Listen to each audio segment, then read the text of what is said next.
ওকে, আসসালামু আলাইকুম।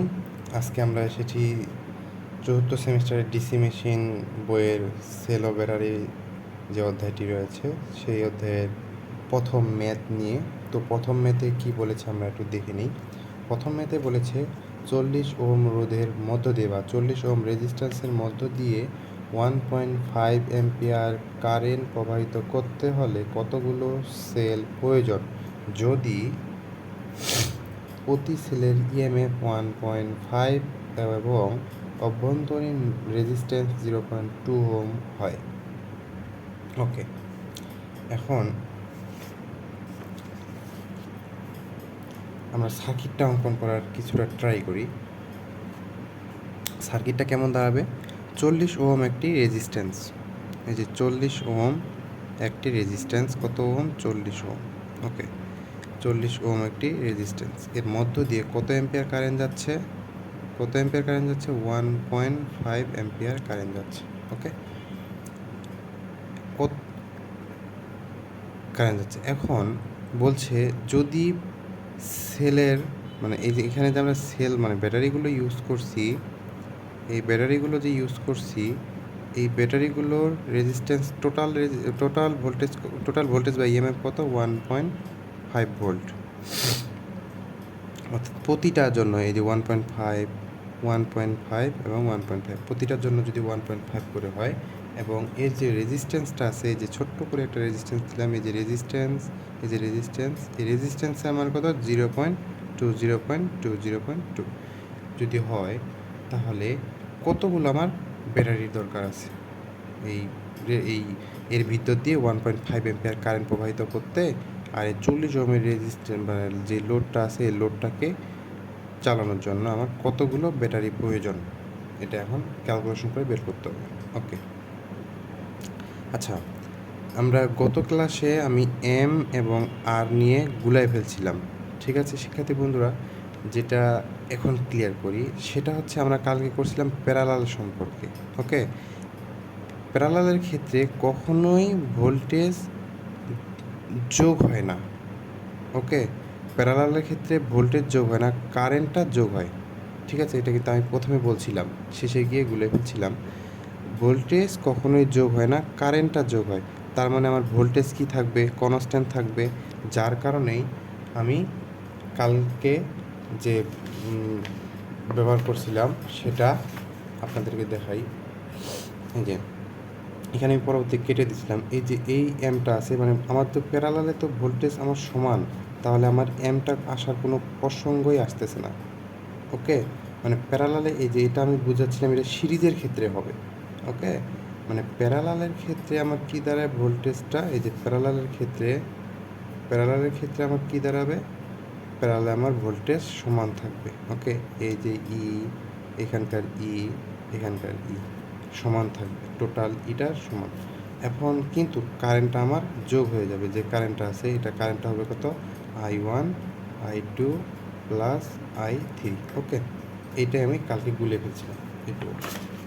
এখন আসি এই অঙ্কে সেম থিওরি ব্যবহার করছে, এই কারণে আমি এইটা অঙ্ক নিয়ে প্রথমে তোমাদের পড়াইলাম।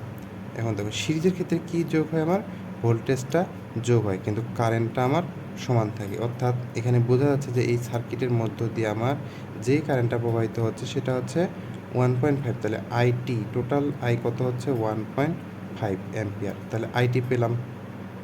ওকে, এখন টোটাল রেজিস্ট্যান্সের প্রয়োজন। টোটাল ইএমএফ কত? এখন টোটাল ইএমএফ এখানে বিষয়টা হচ্ছে কি, ওই যে বলছিলাম এমআর আসবে কিসের জন্য এখানে। এখন দেখো প্রতিটা ভোল্টেজের মান কত? প্রতিটা ভোল্টেজ হচ্ছে 1.5 ভোল্ট প্রতিটা ভোল্টেজ।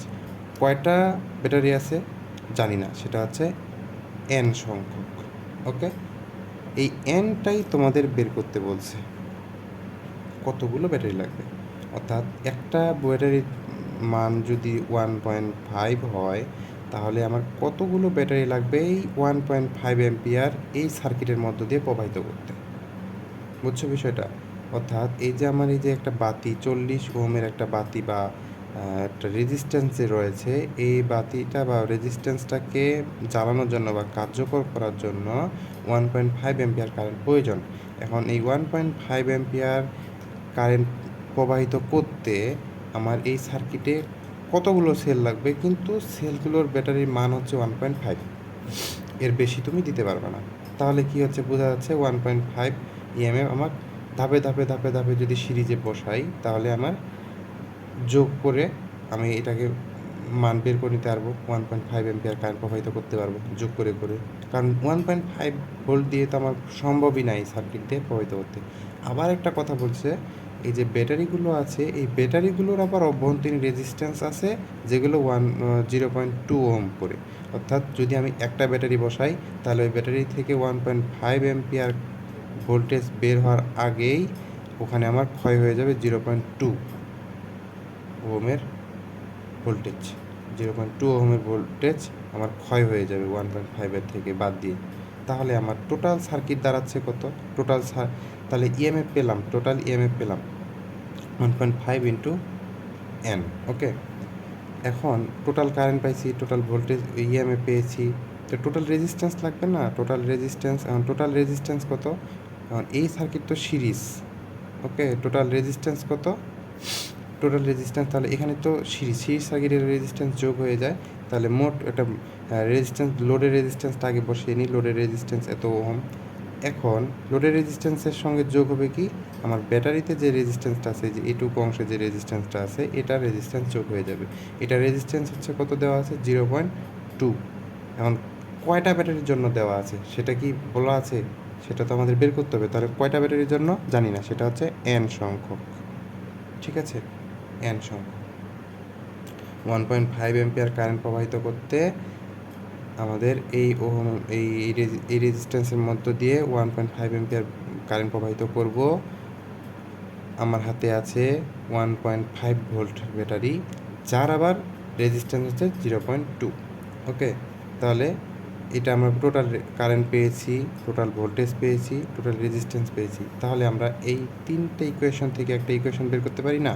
তিনটা ইকুয়েশন তো না, তিনটা মান থেকে একটা ইকুয়েশন বের হয় না, যে হচ্ছে ই ইকুয়াল টু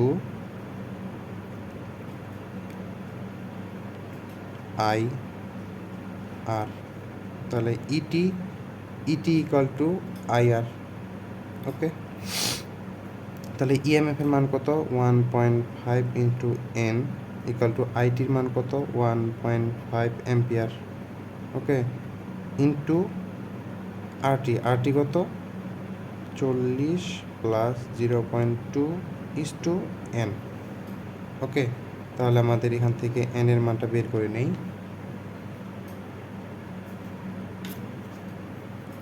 এন এর মানটা বের করবো কীভাবে? 1.5 ইন্টু এক্স, সলভ ফাংশন করতেছি আমি, 1.5 ইন্টু 40 প্লাস 0.2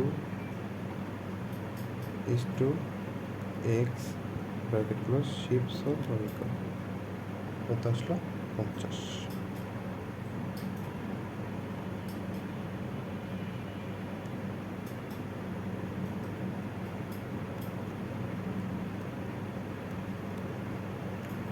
শিফট সলভ